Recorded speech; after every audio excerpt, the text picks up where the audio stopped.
Hello বন্ধুরা, শুভ সকাল। যাই হোক, আজকে সকালবেলা দুটো শালিক দেখেছি, দেখা যাক এবার সারাদিনটা কেমন কাটে আমার। তারপর শালিক দেখতে দেখতে মুখ ধোয়া কমপ্লিট করে পুরোপুরি রেডি হয়ে গেলাম, বেরিয়ে গেলাম বোন আর আমি করে। টুকটুক করে কিছুক্ষণ হাঁটার পরে, প্রায় 20 মিনিট হাঁটার পরে আমরা উঠে যাই বাসে। আর বাসে উঠলে কার কার এই সমস্যাটা হয় আমাকে একটু জানিও তো, মানে গা গুলোনোর সমস্যা।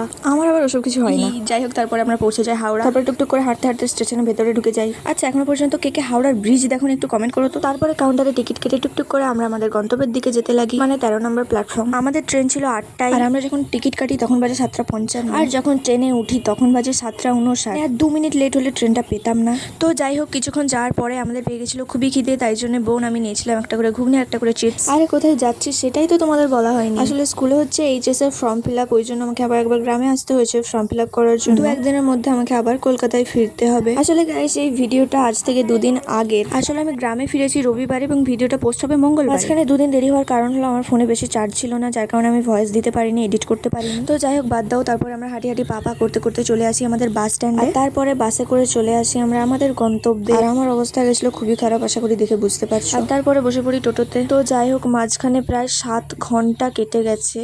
তারপরে ফাইনালি আমরা আমাদের গ্রামে পৌঁছাই। মনে হয় 1 মাস হলো গেছি, কিন্তু আবার আসতে হলো ফর্ম ফিল আপের জন্য। তো যাই হোক, বাড়িতে পৌঁছে গেছি। ঘরে এসে দেখি আব্বু নেই, মনে হয় কোথাও গেছে, জানি না। তো আজকে এই পর্যন্তই, চলো টাটা।